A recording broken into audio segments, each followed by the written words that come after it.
नमस्कार, city vision समाचार में आपका स्वागत है। सीएम केसीआर ने कहा है कि तेलंगाना का सभी क्षेत्रों में नंबर 1 होना सरकार के सफल प्रशासन का सबूत है। उन्होंने कहा है कि केंद्र ने राज्य को देय राशि नहीं दी है। वरंगल जिले का दौरा करने वाले सीएम केसीआर ने मुलुगु रोड पर बने प्रतिमा मेडिकल कॉलेज और अस्पतालों का उद्घाटन किया। मेडिकल शिक्षा के लिए छात्रों को चीन और यूक्रेन जाने की जरूरत नहीं है। राज्य में पर्याप्त सीटें उपलब्ध है। केसीआर ने कहा है कि केंद्र राज्य के साथ भेदभाव कर रहा है। राज्य को एक भी मेडिकल कॉलेज नहीं दिया गया है, लेकिन अब 33 जिलों में मेडिकल कॉलेज बनने जा रहे हैं। राज्य में राजनीति के लिए आए केंद्रीय मंत्री गाली गलौज देकर जा रहे हैं। वहीं दूसरी ओर राज्य अपने बेहतर प्रशासन के मद्देनजर पुरस्कार प्राप्त कर रहा है। उन्होंने कहा है कि उन्हें बुढ़ापा आ रहा है, लेकिन युवाओं का भविष्य उज्जवल होगा। छात्रों को सलाह दी जाती है कि वे देश में कई चमत्कार पैदा करने के लिए कड़ी मेहनत करें। सीएम केसीआर के दौरे पर अफरा तफरी मच गई। मुख्यमंत्री के काफिले में महिला कांस्टेबल फिसलकर गिर गई। हालांकि काफिला बिना रुके आगे बढ़ गया। घटना में महिला कांस्टेबल को मामूली चोटें आई है।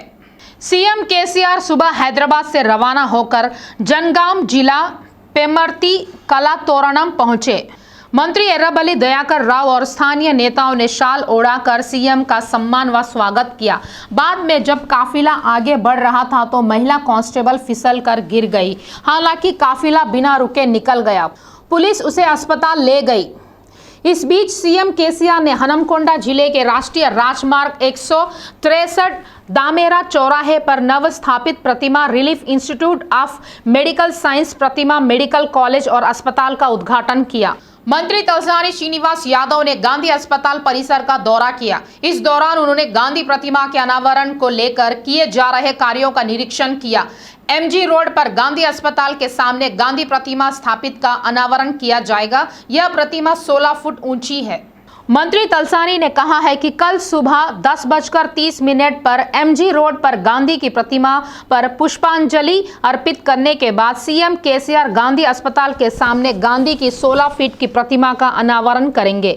गांधी जयंती के मौके पर कई कार्यक्रम शुरू किए गए हैं। महात्मा गांधी को एक महान दूरदर्शी के रूप में सम्मानित किया गया। उन्होंने अहिंसा के माध्यम से देश को स्वतंत्रता दिलाई। तलसानी ने प्रशंसा की है कि सीएम केसीआर ने उनकी प्रेरणा से तेलंगाना राज्य गठन के लिए संघर्ष किया।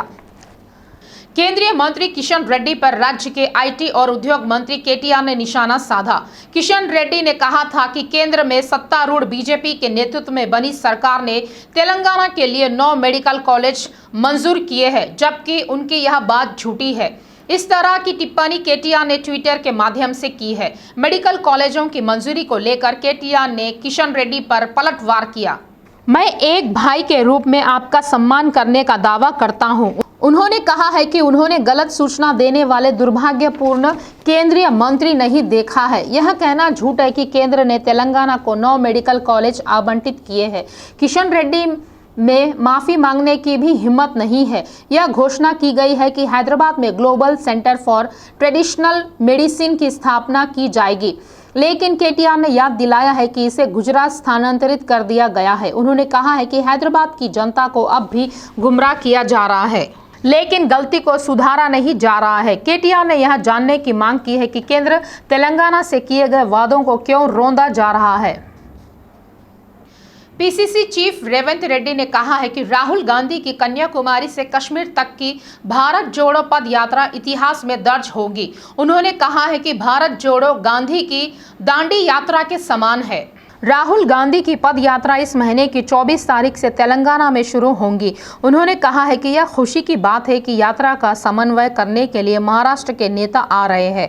बताया गया है कि राहुल की पद यात्रा इस महीने की 24 तारीख से राज्य में 14 दिन बिताने के बाद सीमा पर महाराष्ट्र के नांदेड़ जिले में प्रवेश करेगी। संयुक्त महबूबनगर जिले में वाईएस शर्मिला की प्रजा प्रस्थानम पदयात्रा जारी है। इस पदयात्रा के हिस्से के रूप में शर्मिला ने मक्तल निर्वाचन क्षेत्र के ऊंटकूरू मंडल में किसानों की समस्याओं के बारे में जानकारी ली। उसके बाद कुछ देर तक जोताई की गई। इसके बाद उन्होंने किसानों से बात की और उनकी समस्या की जानकारी ली। उन्होंने आश्वासन दिया है कि वाईएसआर तेलंगाना पार्टी किसानों, खेत मजदूरों और किराएदारों किसानों के कल्याण के लिए काम करेंगी। तेलंगाना में सभी समुदाय के लोगों की अनदेखी के लिए सीएम केसीआर की आलोचना की गई है। राज्य के कर्ज के कारण मरने वाले किसानों से केसीआर मिलने नहीं गए, वहीं अन्य राज्यों के किसानों में चेक बांटे गए। रामंतापुर में श्रीदेवी नवरात्रि का उत्सव धूमधाम से मनाया जा रहा है। गणेश नगर में विवेकानंद युवा संघ के तत्वावधान में स्थापित श्री दुर्गा माता की प्रतिमा की विशेष पूजा कर कृपा के पात्र हो रहे हैं। संघ के अध्यक्ष दिंडेरू हनुमंत राव ने कहा है कि वे पिछले 2 साल से देवी दुर्गा की मूर्ति की स्थापना कर रहे हैं। नवरात्रि के दौरान श्री देवी माता को हर दिन एक विशेष अवतार में अलंकृत किया जा रहा है। उन्होंने कहा है कि श्रद्धालु भक्ति के साथ भाग लेकर विशेष पूजा कर रहे हैं। उन्होंने कहा है कि लड़कियों को देवी के 9 रूपों में वेशभूषा कर विशेष पूजा कार्यक्रम आयोजित किया जा रहा है। इस कार्यक्रम में समिति सदस्य श्रीनिवास, बालराजू यादव, वीरेंद्र, रोशन, गंगाधर, अखिल, हर्ष, चिरंजीवी, विठल, गणेश, मुरली व महिलाओं ने भाग लिया। खैरताबाद गणेश उत्सव समिति के अध्यक्ष सुदर्शन का निधन हुआ। अस्पताल में इलाज के दौरान उनके निधन की पुष्टि डॉक्टरों ने की। बाल गंगाधर तिलक से प्रेरित होकर वर्ष 1954 में खैरताबाद में पहली बार 1 फुट की श्री गणेश जी की स्थापना की गई। उसके बाद हर साल 1 फीट बढ़ते हुए वर्ष 2014 तक 7 फीट की प्रतिमा स्थापित की गई। उसके बाद उन्होंने पर्यावरण और शोभा यात्रा नियमों के कारण भगवान गणेश की ऊंचाई बढ़ाना बंद कर दिया। हर साल भगवान गणपति के दर्शन करने के लिए भक्त खैरताबाद में बड़ी संख्या में आते हैं। राज्य के सभी जूनियर कॉलेजों के लिए इंटरमीडिएट बोर्ड ने दशहरा के उपलक्ष्य में छुट्टियां डिक्लेयर की। दशहरे की छुट्टियां कल से इस महीने की 9 तारीख तक होंगी। इस महीने की 10 तारीख को कॉलेजों को फिर से खोलने का आदेश दिया गया है। इंटर बोर्ड ने राज्य के सभी शासकीय, निजी सहायता प्राप्त सहकारी, गुरुकुल, जूनियर कॉलेजों के आदेश अनुसार दशहरा अवकाश मनाने के आदेश जारी किए हैं। शहर में ग्रामीण नजारा देखने को मिल रहा है। सद्दुलु बतकम्मा और दशहरा के उपलक्ष्य में शहर वासी अपने गृह नगर जा रहे हैं। इसके चलते पिछले 2 दिनों से बसों और ट्रेनों में भीड़ बढ़ गई है। चूंकि त्योहार के लिए केवल 3 और 2 दिन है, इसीलिए बड़ी संख्या में लोग अपने गांव जा रहे हैं। इससे Mahatma Gandhi JBS bus stand, LB Nagar, Uppal समेत अन्य जंक्शनों पर यात्रियों की भीड़ देखने को मिल रही है। साथ ही सिकंदराबाद, काचीगुड़ा और नामपल्ली रेलवे स्टेशनों से सामान्य दिनों की तुलना में अधिक संख्या में यात्री रवाना हो रहे हैं। इस साल का RTC की व्यवस्था से त्योहार के उपलक्ष्य में यात्रियों को थोड़ी राहत मिली है। नियमित किराए पर चलने वाली विशेष बसों के चलते RTC बसों को लोकप्रियता बढ़ी है। हैदराबाद से विजयवाड़ा, विशाखापट्टनम, कडप्पा, कर्नूल और अन्य स्थानों के लिए चलने वाली निजी बसों में हमेशा की तरह फुल है। यात्रियों से डबल चार्ज वसूला जा रहा है। दक्षिण मध्य रेलवे ने विभिन्न क्षेत्रों के लिए कुछ विशेष ट्रेनों की व्यवस्था की है। मांग के मुताबिक ट्रेनें नहीं चलने से यात्रियों को भारी परेशानी का सामना करना पड़ रहा है। विशेष रूप से तेलंगाना जिलों में अतिरिक्त यात्रा ट्रेनों की व्यवस्था न होने के कारण उनमें से अधिकांश को यात्रा करने के लिए बसों पर निर्भर रहना पड़ रहा है। हैदराबाद में ट्रैफिक समस्या का समाधान करने हेतु पुलिस कवायद कर रही है। इसी के अंतर्गत शहर में नए ट्रैफिक नियम लागू किए जा रहे हैं। सिग्नल के पास स्टॉप लाइन पार करने पर कड़ी कार्रवाई की जाएगी। अगर आप स्टॉप लाइन पार करते हैं तो आप पर 100 रुपए का जुर्माना लगाया जाएगा। अगर कोई फ्री लेफ्ट ब्लॉक करता है तो 1000 रुपए फाइन लगाया जाएगा। ट्रैफिक पुलिस ने ऐलान किया है कि दुकानदारों को फुटपाथ पर सामान रखने की इजाजत नहीं है और अगर ऐसा करते हैं तो उन पर भारी जुर्माना लगाया जाएगा। साथ ही अगर पार्किंग पैदल चलने वालों को बाधित करती है तो 600 रुपए जुर्माना लगाया जाएगा। CP आनंद ने कहा है कि हैदराबाद और सिकंदराबाद में नए यातायात नियम लागू किए जा रहे हैं। अधिकारियों ने यातायात नियमों को और सख्त करने का फैसला लिया है। इसके मुताबिक पुलिस ट्रैफिक नियमों का उल्लंघन करने वालों पर भारी जुर्माना लगाने जा रही है। CP आनंद ने बताया है कि सोमवार से नए ट्रैफिक नियम लागू हो जाएंगे। मेडचल जिले के मेडीपल्ली पुलिस स्टेशन की सीमा में हुई चोरी में शामिल सभी आरोपियों को पुलिस ने गिरफ्तार किया है। डीसीपी रक्षिता मूर्ति ने बताया है कि आरोपियों के खिलाफ मामला दर्ज कर रिमांड पर भेज दिया गया है। महबूबनगर जिले का मोहम्मद सुभान दिन में जोमैटो बॉय का काम करता है। इसी क्रम में कई घरों में जा चुका सुभान चोरी कर रहा है। फिलहाल पुलिस ने पीड़ितों की शिकायत पर मामला दर्ज कर जांच शुरू कर दी है। सीसीटीवी के आधार पर आरोपी की पहचान कर ली गई है। मलकाजगिरी की डीसीपी रक्षिता मूर्ति ने कहा है कि उसके पास से 13 तोला सोने के आभूषण, 58 तोला चांदी के आभूषण और एक 2 पहिया वाहन जब्त किया गया है। वे चारों अच्छे दर्जे के परिवार से ताल्लुक रखते हैं। उन्हें शराब और ड्रग्स लेने की आदत नहीं है। वे पढ़ाई, खेल और सांस्कृतिक गतिविधियों में सक्रिय है। स्कूल और परिवार में उत्साही रहते हैं। परिवार के सदस्यों और दोस्तों के बीच कोई मनमुटाव नहीं है। उनकी स्कूल जीवन में रुचि, महत्वाकांक्षा और लक्ष्य के बारे में स्पष्ट नीति है। जुबली हिल्स गैंगरेप केस के आरोपियों के बारे में जुवेनाइल जस्टिस बोर्ड का यह नजरिया है। सनसनीखेज मामले में 5 आरोपी घटना में शामिल है। अदालत 4 आरोपियों को अदालत मेजर बालिग मानती है।